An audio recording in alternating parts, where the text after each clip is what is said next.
সবার হৃদয়ে বিরাজমান প্রভু পরমাত্মাকে আমার প্রণাম। আমরা আগের পর্বে শুনেছি তুলসীদাসজি তার সমস্ত শুভ ও সুন্দর মনের ইচ্ছা পূরণ করার জন্য দেবতা, ব্রাহ্মণ, পণ্ডিত এবং গ্রহদের চরণ কমলের বন্দনা করছেন, যাতে তারা প্রসন্ন হয়ে তার মনের ইচ্ছে পূরণের আশীর্বাদ দেন। কারণ আশীর্বাদ ও শুভকামনায় বড়ই মহিমা এবং শক্তি আছে, যার ফলে তিনি এই শ্রীরামের যে চরিত্রের বর্ণনা গুণগান করতে চান সেটা করতে পারবেন। আজকের স্তুতি: पुनि बंदौ सारद सुर सरिता, जुगल पुनीत मनोहर चरिता, मज्जन पान पाप हर एका, कहत सुनत एक हर अविवेका। পুনি বন্দৌ শারদ সুর সরিতা, পুনরায় বন্দনা করছি মা শারদা বা সরস্বতী, এবং সুর সরিতা মানে গঙ্গা নদী। সুর মানে দেবতা, সরিতা মানে নদী। যুগল পুনিত মনোহর চরিতা, যুগল মানে যুগল বা দুজনের, পুনিত মানে পবিত্র, মনোহর মানে মনকে হরণ করে নেয়, চরিতা মানে চরিত্র। মা সরস্বতী ও মা গঙ্গা দুজনের পবিত্র ও মনোহর চরিত্র। মজ্জন পান পাপ হর একা, মজ্জন মানে স্নান, পান পাপ হর একা মানে জল পান করলে পাপ হরণ করে নেয় একজন। মা গঙ্গা তার পবিত্র জলে স্নান ও তার পবিত্র জল পানে পাপ হরণ করে নেন। कहत सुनत एक हर अविवेका, कहत सुनत মানে বলা আর শোনা, মানে মা সরস্বতীর গুণগান করলে, সেই গুণগান শুনলে, এক মানে একজন, মা সরস্বতীর কথা বলা হচ্ছে। হর বিবেকা মানে হরণ করে নেন অবিবেকশীলতাকে, তার মানে জ্ঞান প্রদান করেন অজ্ঞানতার নাশ করে। তুলসীদাসজি এত নমস্কারের মাধ্যমে, এত ধন্যবাদ, এত কৃতজ্ঞতা, সবকিছুই কিন্তু নিজের মন রূপী দর্পণকে পরিষ্কার করার জন্যই অনবরত করে চলেছেন, যাতে শ্রীরামের বিমল যশের গুণগান তিনি করতে পারেন। যখন কোনো ব্যক্তি সকাল থেকে রাত পর্যন্ত যা যা জিনিসের সম্পর্কে আসছে, লিভিং হোক, নন লিভিং থিংস হোক, সমস্ত কিছুর ক্ষেত্রেই সে যদি প্রতিটা জিনিসের প্রতি কৃতজ্ঞতা প্রকাশ করে মনে মনে প্রণাম করে, তবে তার ব্যক্তিত্ব সম্পূর্ণ পাল্টে গিয়ে এক পজিটিভ শক্তিতে সে ভরে উঠবে।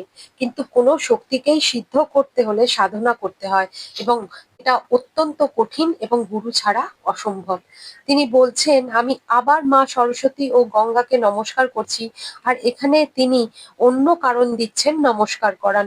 বলছেন, দুই মাতাই জগতের কল্যাণকারী। মা সরস্বতী জ্ঞানের দেবী, তিনি জ্ঞান প্রদান করলে সেই জ্ঞান পরমাত্মারই গুণগান করার জন্যই ব্যবহার করা উচিত। জ্ঞানের বাস্তবিক উপযোগিতা এটাই হওয়া উচিত, অন্যথা আমরা বিপথে যাব।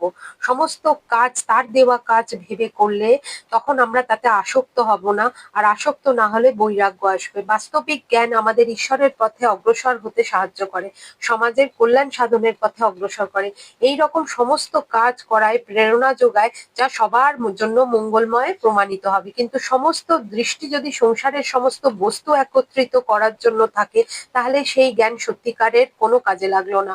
মা সরস্বতী সেই জন্যই বিদ্যা দিয়েছেন, কিন্তু কি হলো, সেই জ্ঞান প্রাপ্ত করে লোক আরো চালাক ও ধূর্ত হয়ে যায়।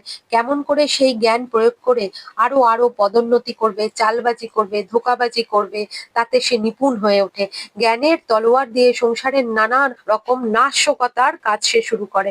ভ্রষ্টাচার যারা করে তাদের কাছে জ্ঞানের তলোয়ার সবার কল্যাণের জন্য কম চলে বা চলেই না, কিন্তু সমাজের ক্ষতির জন্য, বেইমানির জন্য অত্যন্ত সুচারু রূপে চলে। তাদের কিন্তু এইসবে কিছুই যায় আসে না পরমাত্মা কে, ভগবান ভজন কি, সঙ্গ, সৎসঙ্গ কি, সাধু সঙ্গ কি, তাদের জন্য এই দুনিয়ায় এইসবের কোনো অস্তিত্ব নেই। তারা নিজের দুনিয়ায় নিজের তৈরি করা নিয়ম নিয়েই কিন্তু ব্যস্ত থাকে। জ্ঞানের দুনিয়া যা সরস্বতী দেবী তাকে প্রদান করেছিল, সেটা সে ভুল দিকে ভুল কাজে প্রয়োগ করতে শুরু করে। আর যদি এই জ্ঞানের প্রয়োগ ঠিক জায়গায় হতো, তাহলে ভ্রষ্ট বুদ্ধি নষ্ট হয়ে যেত। জ্ঞান রূপী তলোয়ারের সব থেকে বড় বিশেষত্ব হলো সে অজ্ঞানতাকে কেটে ফেলে। তাহলে সেই মা সরস্বতীকে তিনি নমস্কার করছেন, আর মা গঙ্গা নদীকে আবার নমস্কার করছেন, কারণ মা গঙ্গা দুভাবে পাপের নাশ করে। মা গঙ্গায় স্নান করলে এবং গঙ্গা জল পান করলে তার পাপ এবং রোগ দুটোই নষ্ট হয়ে যায়। বিজ্ঞানীরা কিন্তু প্রমাণও করেছেন, বাস্তবেই গঙ্গার জল রোগাণু, জীবাণু নষ্ট করে। ব্যাকটেরিয়া ফেজ নামে বিশেষ এক ভাইরাস গঙ্গা জলে থাকে, এবং সেটি অনেক রকমের ব্যাকটেরিয়াকে, যেগুলো হানিকারক, তাদের নষ্ট করে দেয়। তার মধ্যে একটা হলো কলেরার ব্যাকটেরিয়া। হিমালয়ে যে যোগী, মহাযোগী, সন্ন্যাসীরা থাকেন, তারা কিন্তু মা গঙ্গার জলেই স্নান করছেন এবং সেই জলই পান করছেন। সংসারে মা গঙ্গার জলই অনেক বছর ধরে কিন্তু ভালো থাকে এবং শুদ্ধ থাকে। এবার এটা খারাপ হয় না তাই এটা অমৃতের সমান। বাকি তো আমাদের যে জল কিনে পর্যন্ত খেতে হয় তার গায়েও কিন্তু এক্সপায়ারি ডেট লেখা থাকে। গঙ্গা নদী সারা পৃথিবীর মধ্যে একমাত্র নদী যার জল খারাপ হয় না এবং অনেক রোগের নাশ করে। তাহলে মা গঙ্গার এমনিই মহিমা যে তাকে দিব্য নদী বলা হয়, তাই জন্যই তাকে দেব নদী, স্বর্গ থেকে সবার কল্যাণের জন্য অবতরিত হয়েছে বলা হয়। তাই তুলসীদাসজি আবার নমস্কার করছেন। এটা কিন্তু ভাব জগতের কথা। এবার আমরা পরের স্তুতিতে যাব। গুর পিতু মাতু মহেশ ভবানী প্রণবৌ দীনবন্ধু दीन दानी सेवक स्वामी सखा सिय पी के हित निरुपधि सब विधि तुलसी के। গৌর পিতু মাতু মহেশ ভবানী, তিনি মহেশ এবং মা ভবানীকে নিজের গুরু, পিতা আর মাতা বলছেন। প্রণবৌ মানে প্রণাম করছেন।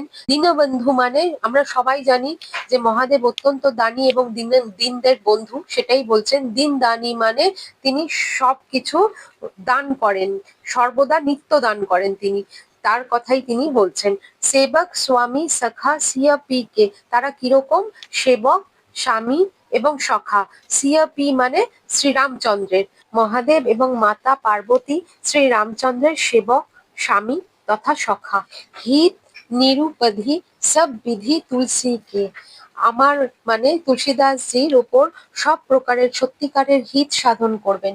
ভগবান শিব অত্যন্ত কৃপালু, খুব অল্পেই ভোলেনাথ প্রসন্ন হন। আর সর্বপ্রকার ভাবে তুলসীদাসজির হিতকারী তিনি, কারণ তিনি রাম কথা লিখতে চলেছেন এবং মাতা পার্বতী এবং মহাদেব সেটা নির্বিঘ্নে লিখিয়ে দেবেন, তাই তিনি তাদের নমস্কার করছেন। তাহলে আমরাও তুলসীদাসজির সাথে হরগৌরীকে নমস্কার করে আমাদের যাত্রা আজকের মতো সমাপ্ত করছি। রাম রাম।